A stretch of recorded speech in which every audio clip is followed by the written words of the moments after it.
Crash Bandicoot, you banished me to the past. But all it did was give me more time to plan your doom. Well, that's weird. Why does the villain need so much time to plan Crash Bandicoot's doom? Well, Cortex isn't like the villains here in Queens. He doesn't just wait outside your apartment building with a loaded 9mm. He sets up an elaborate obstacle course filled with exploding crates, hostile animal life, floating platforms, unskilled henchmen. Okay, but doesn't that mean your enemy's doom requires him to cooperate by running directly into danger instead of around it? Yes! Your enemy's doom is basically doom. Or 2-mile-long racetracks underneath Gotham City.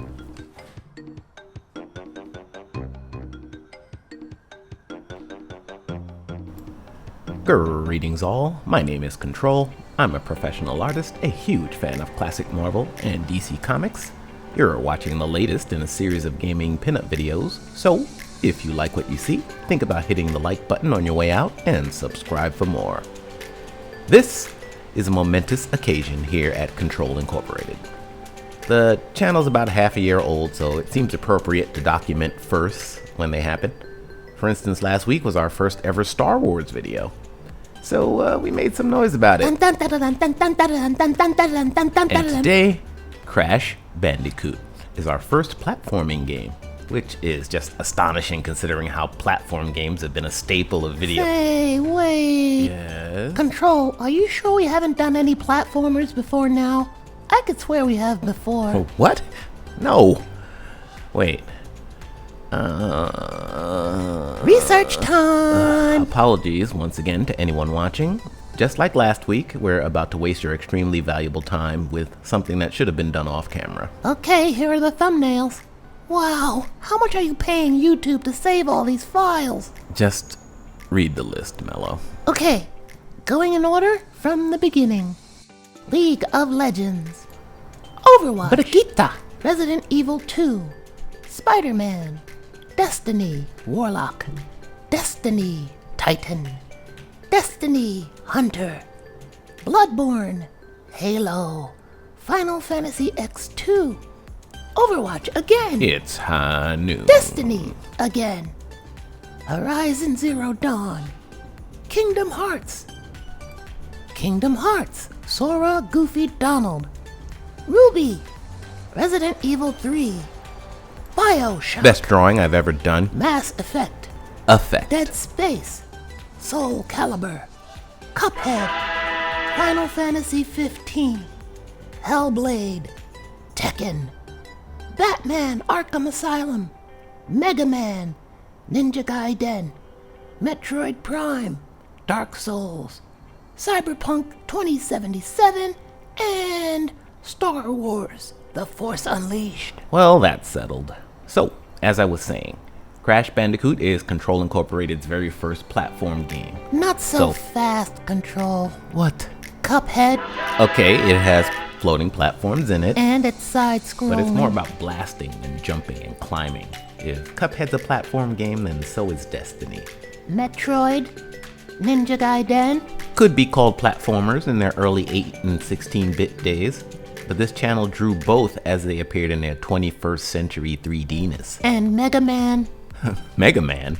I think you're mistaken. We've never done a pinup for Mega Man on this channel. Roll tape. By Mega Man 3, we finally got something close to the aesthetic Capcom finally settled on, including the first appearance of Rush, Mega Man's robot doggy. So as I was saying, Crash Bandicoot is the first Naughty Dog game to ever be featured on this channel. That it is. Now, I don't play too many platform games these days. I like them, but the fighting games, shooters, and RPGs have kind of taken over my life in the last 25 years or so. But way back in 1996, young Kontrol treated the arrival of Crash Bandicoot like the second coming. There was considerable hype around the game prior to its release. The internet was barely a thing in those days, so gamers relied on the magazines to stay hip on the big upcoming games. In Electronic Gaming Monthly and the PlayStation Official Magazine, the word on Crash Bandicoot was that its genius development team was about to release the best looking 3D polygon game ever. See, in the days of the original PlayStation, pushing polygons around to produce game graphics was still a relatively new thing. Game devs were still working out the best ways to produce visual clarity in a 3D space, while still including familiar play mechanics. The results were, more often than not, hideous. I had friends back then who couldn't stand polygonal graphics. I'll put it this way for younger people watching this. The original Tomb Raider was hard on the eyes, even when it was released. The other big hurdle in the PS1 days was the 3D camera. While far from perfected even now, it was a nightmare for developers back then. Naughty Dog faced down all the challenges of early 3D game development and just slapped them silly. It looked fantastic. Complex environments and characters, and a camera that required no attention from the gamer at all. That last thing is something even the great Super Mario 64, which I think arrived just a few weeks later, if I recall. Even that game couldn't say that about its camera. Now, I know some of you might be thinking... Control, that doesn't look so fantastic. Exactly! Sometimes, to see beauty, it must be contrasted with ugliness. Here's what PlayStation 1 platform games looked like before Crash.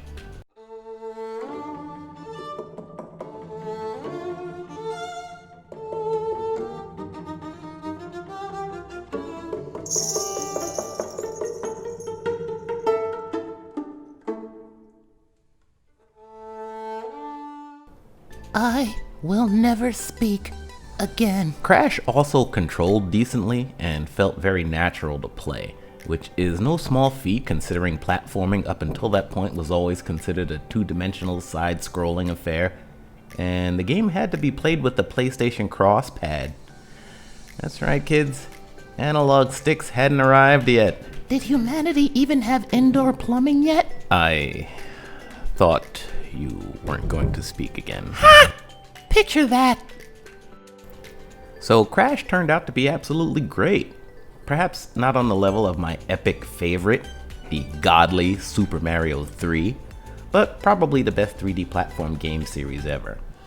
I still listen to Mark Mothersbaugh's music.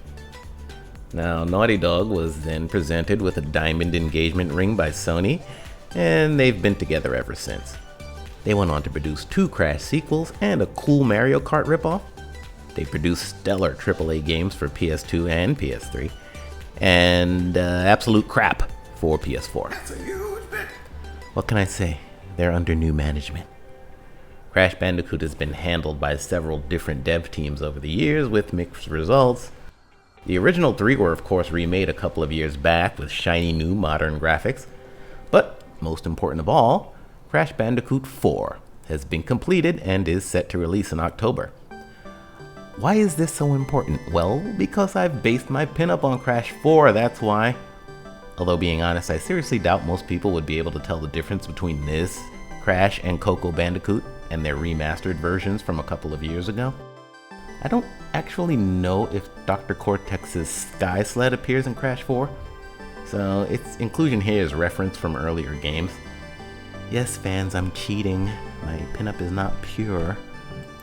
But Crash 4 became my focus when I realized I might actually be interested in picking this new game up when it comes out. Maybe it's the grinding rails thing that was so much fun in Sunset Overdrive, which you didn't play but should have. Maybe it's the 60 frames per second gameplay that the insane remakes couldn't manage to achieve. Whatever it is, I'm paying close attention to Crash Bandicoot 4, and I sincerely hope it turns out as great as the Naughty Dog classics. I also hope you thought this video was great, and that translates into you triggering the like-subscribe combination that is the lifeblood of all unrecommended YouTube channels. And don't be shy, share it with all the gamers in your life, they'll thank you for it. Or give you a weird look, I don't know. Side note, I'm running a quart low on ideas for future pinups, so if there's something you'd like to see, let me know in the comments. Until next time, Kontrol out.